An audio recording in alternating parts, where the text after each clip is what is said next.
As we come to the green flag here, Hardees on pole position alongside Brandon Krasta, a pair of CM Racing cars on the front row. Green flag in the air.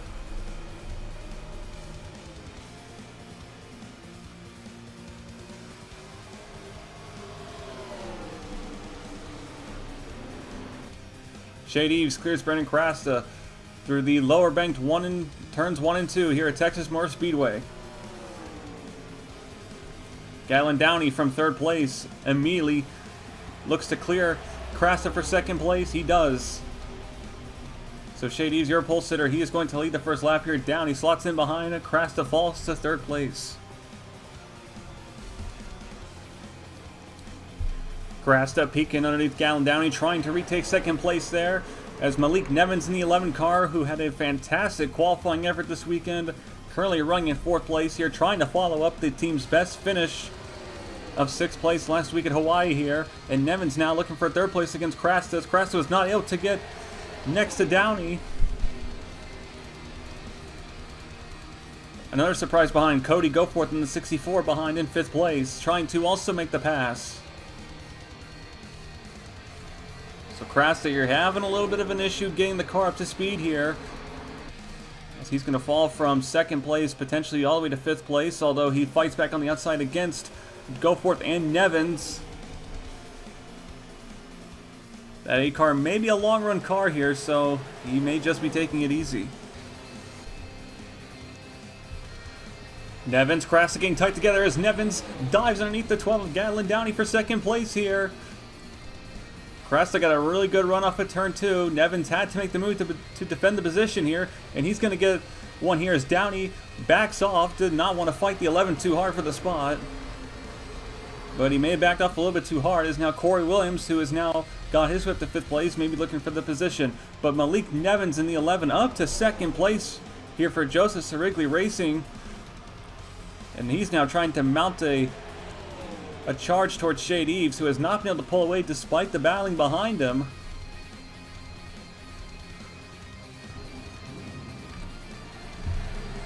Here's Nick Breeding in the 54, just took the points lead this past week at Hawaii after a really solid 3rd place finish. Hardees in 3 has been kind of struggling the last couple of weeks, and Breeding has been arguably the most consistent driver over the last couple of months here, despite the hot and cold start that this team had. Breeding now trying to work his way through this pack here. Didn't exactly have the best qualifying effort, but this 54 may also be another long run car. Corey Williams is hard charging toward the lead here. This 14 has got incredible short run speed here, as he is going to climb his way from 5th, also all the way up to 1st place potentially here if Eves does not pull away. Eves has not, I mean, that 3 looks pretty good, but despite all the battling, just hasn't been able to really pull much of a gap here. Granted, that also could just be because of draft, but Eves here could be in a bit of trouble for the lead. Corey gets a good run off of 4 through the tribal into turn 1.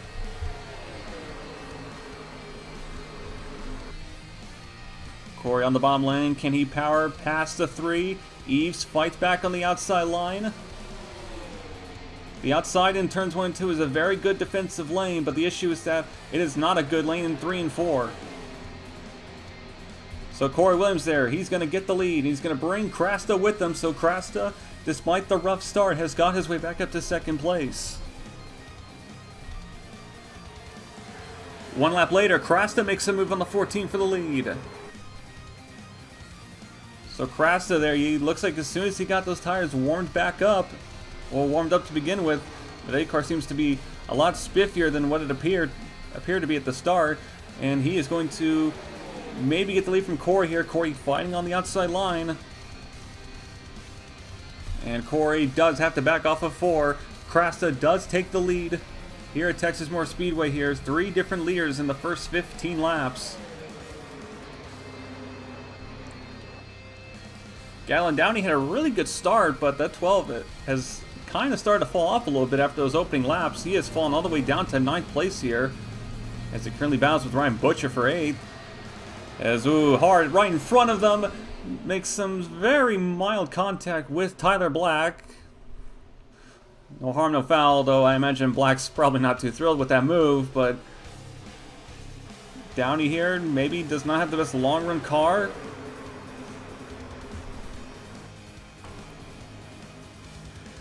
Here's Ryan Reed, currently running the 22nd position. And this has not exactly been the best couple of months for this 24 team and Texas Motorsports as a whole, as the 24 team this past week fell out of the top 30 Norris points. Granted, they did get locked into this race because Jordan Fisher, who despite only starting a couple of races in the 02, is still in the top 30 points, but Reed was the next car up, so they were still in the race. But this 24 team has really been not had a lot of good breaks these past couple of months. Nothing really Reed has done wrong. It's just mechanical issues on pit road, getting involved in incidents that wasn't really their fault, just like at Hawaii last week, where they basically got front end damage within the first 10 seconds of the race, essentially. Or, well, 10 seconds before the race started. So at this point, Reed and Texas Motorsports, this is their home track for the season here at Texas Motor Speedway. So they're just trying to get a really good, or at least just a quietly good finish. I think they'll take any quiet finish that's not terrible at this point. So currently running in 22nd, battling with Sean Angel. So we'll see if this 24 car can move its way forward. Back at the front here, Krasta has not really been touched since he got the lead here, but Malik Nevins in the 11 behind, who is in second place, trying to make a pass towards him here. And Nevins is doing an absolutely amazing job in this 11 car. Was really impressive at Hawaii last week. They made a really smart pit strategy call that got Gatlin. They copied essentially Gatlin Downey's strategy, which got Downey a win and got the 11 team several positions. And so far, this 11 car seems to be pretty strong here at the opening of this race here, and that's pretty impressive. The Cerulli cars have shown some flashes of speed here and there, but have not really had this level of speed so far. But ever since Nevins has gotten in the car, things have gotten a lot better. They're not going to have Nevins for Boston next week, but this is definitely a very much needed show of performance here for this team. And you have to imagine what could be the struggles of this team if Nevins, who is currently running for the truck title, is running this well in his car, but his teammates are not exactly running as strongly. Cody Goforth started off the race running inside the top 5, but like Gatlin Downey has kind of plummeted down the order a little bit here, as Bradley Bishop Jr., he had a bit of an issue coming through the trial there, as he's going to lose several spots. That was not pretty, but Goforth has fallen down to 14. So the 64 car I don't really think is very good in the long run here.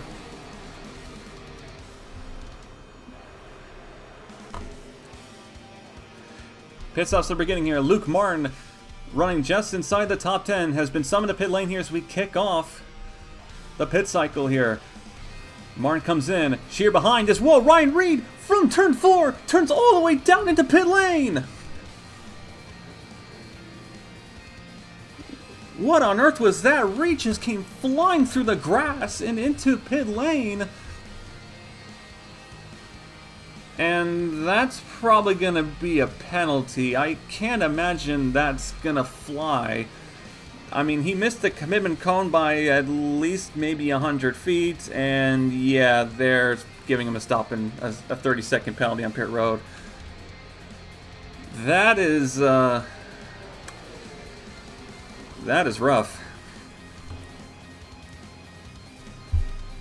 Well, I guess I spoke too soon about the issues of the 24 team not involving Ryan Reed here, as Corey Williams here looking for the lead underneath Krasta as they come to pit lane here, as Corey and Krasta make contact entering pit lane.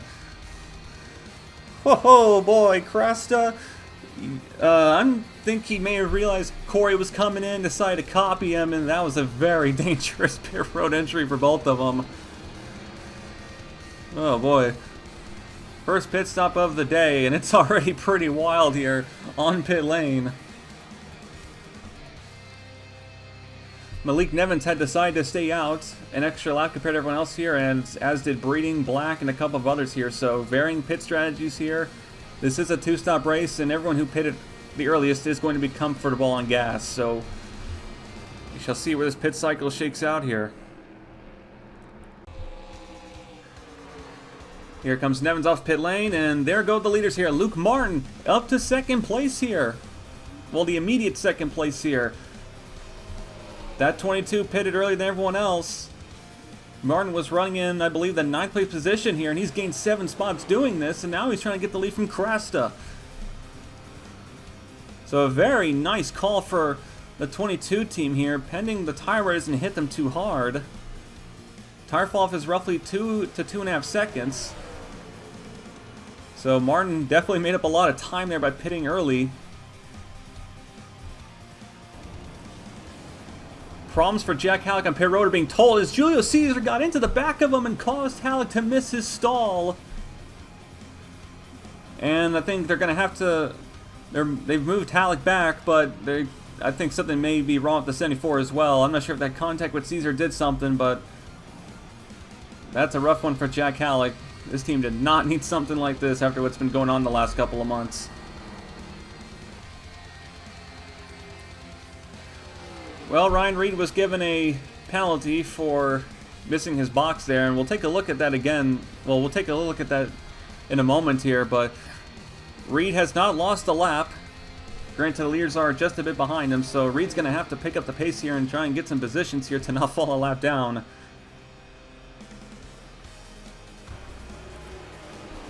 So here is what happened to Ryan Reed. And yeah, Reed just made a very late move. I'm not sure if maybe he was trying to get below Patrick Smith, but Smith took up the room and he didn't want to slow down in front of the pack, but that mistake is going to cost the 24 team a potentially strong day here, running inside the top 25.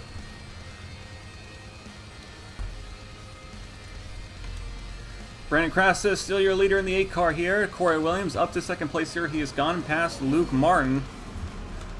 Kev Shear, who pitted early, like Luke Martin did, he is now up to 4th place here, so a good call for track position. Shear was running outside the top 10.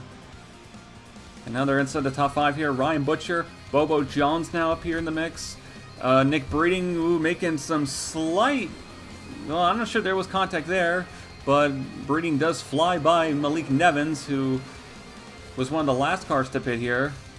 Actually, I believe Breeding was also on pit lane with Nevins, so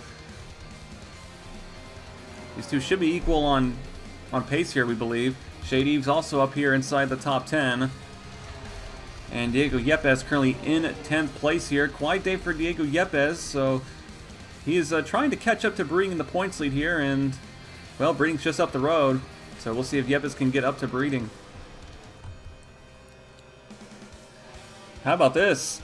Single Z Racing Sebastian Kukulon is up here in 11th place here, as Jack Halleck, who is, we believe, 4 laps down the 74, is now back out on track after his incident with Julius Caesar on pit road. But Kukulon here, we saw him pit early to get track position back at Kansas, and it got the team one of their best finishes of the year, and actually got them in 2nd place for a short while. And they seem to have made the same call here, running in 11th place. This 92 team, in the last couple of races, they've really picked up the pace, and I mean, they've had some decent pace in races this year. It's just a lot of bad luck, but this is on track for a really good finish here. I mean, outrunning Rodriguez cars and AFRT cars is a pretty impressive feat, regardless of circumstances. 3-car battle for 4th place here. Kev Shear in 4th, Butcher behind, and then Bobo Jones in the Rodriguez Racing number 9. Rumors have been going around over the past week or so that Rodriguez Racing may not be in the Hardees National Series next year, at least not on a full-time basis, so if that does end up being the case, pending, we're not too sure, we won't know for at least a couple of weeks, but if that is the case, that's going to be quite the shame for Bobo Jones, Hart, and Breeding, who have all had some pretty great races this year. Breeding and Hart have both visited victory lane. Bobo has been close a couple of times here, and all 3 of them are running inside the top 15. So you have to wonder what will be the future of these 3 if Rodriguez Racing does pull out of the series.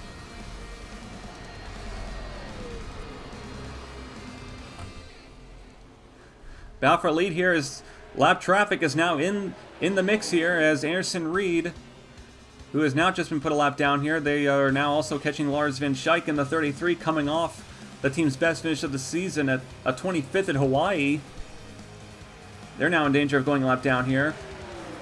Corey trying to use the lap cars as an assistant to try and make a pass here, but that doesn't seem to have worked as well as he hoped, though he does get a good run off of turn 2. We are past halfway here. We have one final pit stop to go. They're now coming up on Ryan Reed. Reed, however, is a bit faster than those two cars that just got put a lap down.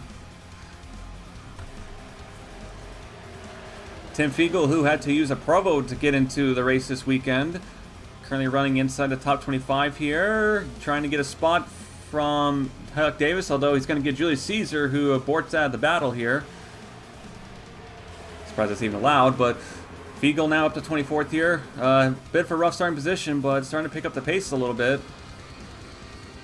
I want to say he has gone past Nick Pericles, who I think has maybe fallen down the order a little bit. So, Sanders Performance Auto Racing, gonna need Fiegel to pick up some spots here. Fiegel's still running outside the top 30 in Norris points. And while his team has had some pretty strong runs, the finishes have not exactly been there. For the lead here, Corey Williams underneath the 8 of Brandon Crasta. Corey, can he get past the 8 of Crasta here? He gets side by side through the tri-oval. Crasta backs out and lets the 14 have the lead. So Corey does get the lead back in the 14. The two SkyTech Alliance cars going at it here. Crasta, though, he gets a good run off of turn 3 and 4. Ran a bit of a higher line than the 14 did. Can Crasta rebound? He goes to the high side here, trying to make a pass on the 14 on the less than preferred lane.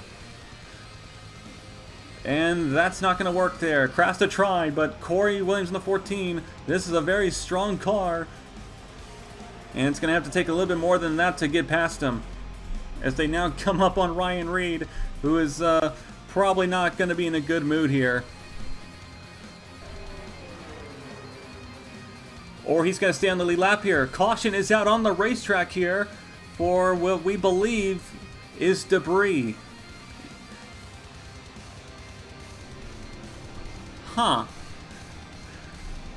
Something must have fallen off someone's car because no one's around on the racetrack here. There's no smoke, no tires or anything, so I wonder why the caution was thrown.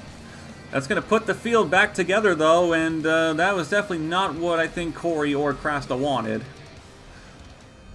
However, Ryan Reed is going to get back up towards the lead pack here as he was able to stay on the lead lap thanks to a very well-timed caution. Well, round of caution here, Texmore Speedways. We're still awaiting word on the debris that supposedly was the cause of the caution. We're being told it was for debris, but we have not been told the exact debris is. Go forth, and Williams makes like contact on pit road. Okay, well, that didn't look too terrible, and it didn't really affect Corey. He's going to keep the lead. However, Luke Martin is going to jump the 8 of Brandon Crasta for second place, so a very nice stop from the 22 team. Martin pitted earlier to get track position, and that gamble actually paid off because it's got them up to second place here, and they were up to third regardless, even without the caution. So smart call from Fisher Motorsports. That's the second straight track position call that's worked out for them these past 2 weeks. Here's Shade Eves exit off of pit road here as the 3 team with a very bad pit stop here. Eves is going to drop down the order. Eves was 9th. And, oh boy, where did he drop? I think he actually may have fallen outside the top 15. So another bad pit sequence for the 3 team. Remember, back in Hawaii, they lost a ton of track position after their car stalled exiting pit lane. And now they've just lost a ton of time off of pit road. It's these mistakes this past month that have cost this 3 team the points lead. And now they're going to have some work to do here for the final stint of this race. Oh, we got problem for RJ Bishop here under caution. Bishop was slow coming off of pit lane, and the team believes it may be suspension damage. I'm not sure how the car could have possibly had a suspension problem under caution. I'm not sure if maybe when the car fell to the ground after it was jacked up, when the car fell down, maybe something snapped, or maybe they may have clipped something on the banking there. But what an odd failure for the Turn Performance Racing car here. And Bishop's going to be out there signaling to go to the wall. Tough break for RJ Bishop. Coming to the restart here. Green flag back in the air. Corey Williams is your leader. Luke Martin in second place after a great pit stop. And Brandon Krasta third. 3 lap cars on the bottom. Scheich, Halleck, and Reed. Corey Williams trying to pull away here. Trying to take advantage of the lap cars holding up to 22 here. Martin does power ahead of Scheich with relative ease. So Corey's not going to have exactly a big gap to work with as he battles with Luke Martin. Can Luke Martin get past Corey Williams here? These two have both won this season and are both looking for their second wins of the season. No one has won more than one race so far, and these two look like they could be poised to break the record of different winners this season. Problems for Noah Hart here. This happened back on the restart here. We're being told that Hart reported to his team that he felt that one of the tires on his car was not secured correctly. So the 18 team decided to bring him down to pit road to come tighten the lug nuts on the car here. And that is a very costly mistake by the 18 team. So Hart, who had a really strong run tonight, running inside the top 15, they are going to at least fall one lap down. Just over 20 laps to go here. Sebastian Kukulon in 10th place here, trying to hold on to what would be a very impressive finish here for this 92 team if they can hold off the cars behind. Gatlin Downing, the 12 team. They've been trying to rebound after they had a good start, but unfortunately fell through the field. And Downing, who's coming off his first win, is not exactly having the follow-up I think he was hoping for. As now Ty Black in the 84 beneath him tries to make a pass here. Kukulon now getting involved in a battle between Bishop and Breeding here, trying to make some passes here if this 92 car has the pace for it here. Bishop has a bit of an issue coming to the tri-oval there and loses some time. So Kukulon does make the pass on the 45 here, although Bishop does fight back on the outside very well. In fact, that was a nice drive to the corner by Bishop. So Kukulon had 9th for about 2 seconds, but Bishop fights back to get the spot back. Ryan Reed got a very, very lucky caution flag that has now put him back into a position here to get some positions. As Reed has gone past Voiles, he's gone past Jake West, who is having an absolutely horrendous day in this 16 car. They have just not had the pace in that car, at least compared to Nevins. Nevins is just showing up his teammates today. But Reed here with an opportunity here to make up some positions here. I'm not sure they're going to be able to get up to 20th by the time this race is over like they were before, but this 24 does seem to be pretty decent regardless, as he's already caught up to his teammate Dunn LaPrade. Shade Eves is having a bad time in that 3 car right now. I'm not sure what's wrong with that 3 car, but I'm not sure what adjustments they made here, because that 3 has been struggling ever since the restart here, and he has just been dropping position after position. He may be falling out of the top 20 here as Julio Caesar now gets beneath them. Eves was running in the top 10 until that until that caution came out, and you have to wonder, I mean, with the positions lost on pit road, they may have made a pretty bad adjustment here, as that 3 does not seem to be handling very well in the corners. And now he's got a mess to deal with here. There is a lot of cars here trying to get a top 20 finish. As Huck Davis in the 99, he comes flying underneath Eves. Caesar trying to get past Patrick Smith, and it's a conga line on the bottom here. Fiegel, Bilson, Butcher, and Caesar all together here. As who knows the tail in the tri-oval, this is really tight. This is a difficult track to pass on, and it is showing here why, because it's just a train here. As they're also trying to get past Scheich in the 33 car, who is definitely not up to pace in that 33.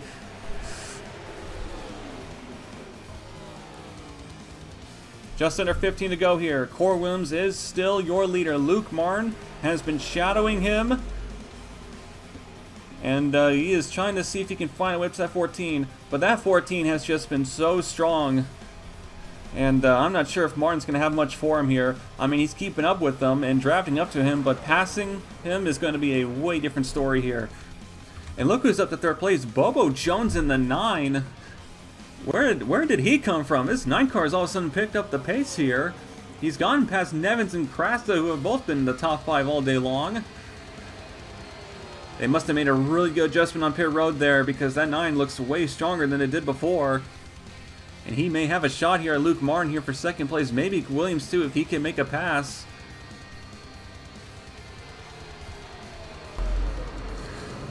Less than 10 to go here. Williams still your leader. Martin in second place. Bobo Jones, who is inching closer and closer to these two. He may have a say in this fight for the win here, as Williams is now pulled up somewhat of a gap on Martin here. But if Jones could maybe push Martin forward with draft, they may have a shot at Williams here. But look at that 9 car though. That 9 is turning really well in corner exit. He got a master enough at turn 4, but however does not take it. Jones trying to get past the 22 here, but Martin powers ahead of him off of turn 2. Martin has to be sensing a bit of urgency here, because if Jones is charging, he can't just shadow behind Corey Williams for much longer here.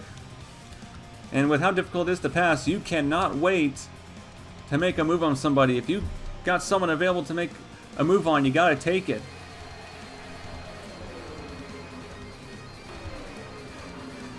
Five to go here. Bobo Jones went all the way down to the white line to try and get underneath Martin there, but just could not get up to his bumper. You can see, I mean, I think this is just a difference in experience here. Martin is driving perfect lines right now, holding off this 9 car. Luke Martin, a former Sony Cup Series champion, battling against Bobo Jones, who is, well, he's not even a Hardees champion, so. But Jones is going to try and pass him here. Beating Martin here would be a big statement for him.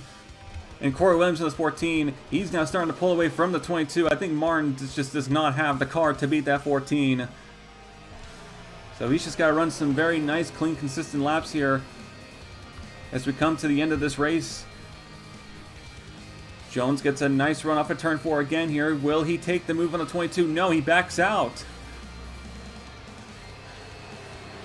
Meanwhile, behind, Krasta slings it beneath the 11 of Nevins. Krasta fell to 6th place here, trying to make up the spots lost. Krasta led most of the first half of today, and he is at least trying to get a top 5 here. 2 laps to go here at Texas Moore Speedway here. Bobo Jones makes a late dive underneath the 22 of Luke Martin.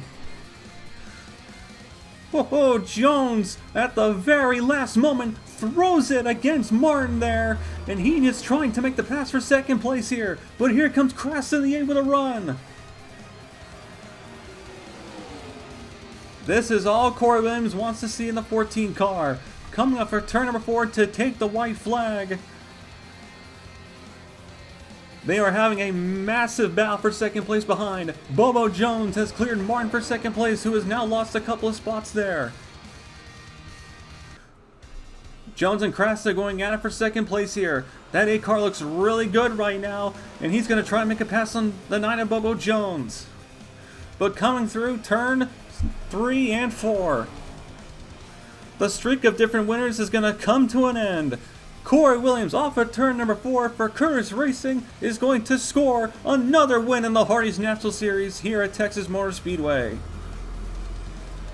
Krasta beats Bobo Jones to the line, so Krasta gets a second place. Bobo Jones, a very impressive third place, almost had second there, but Krasta just was too strong.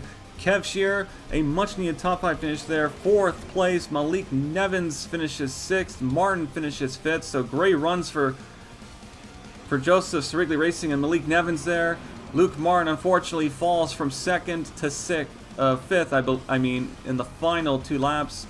Bishop Jr., Tyler Black, Breeding, and Gatlin Downey round out your top 10. As we were covering the white flag, this happened to Ryan Butcher, who was in 12th place. The 88 car had a tire go down, and that was horrible timing for Ryan Butcher. And he does not even bother to finish the race, he just pulls it up to the side. That is a horribly timed tire failure.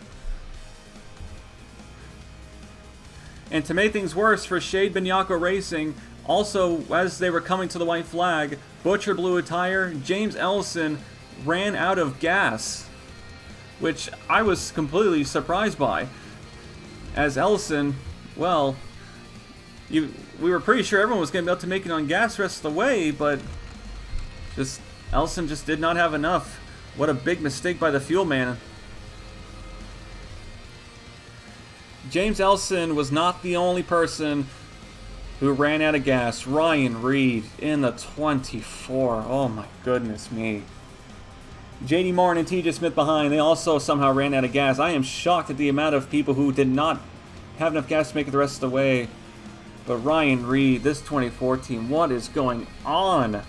This has been a disastrous couple months for this team. I have never in my life seen this level of bad luck and straight up shooting themselves or himself in the foot, depending on how you look at it, in any motorsport series before. But they have got to get their act together because it's costing them owners points, and it's just been...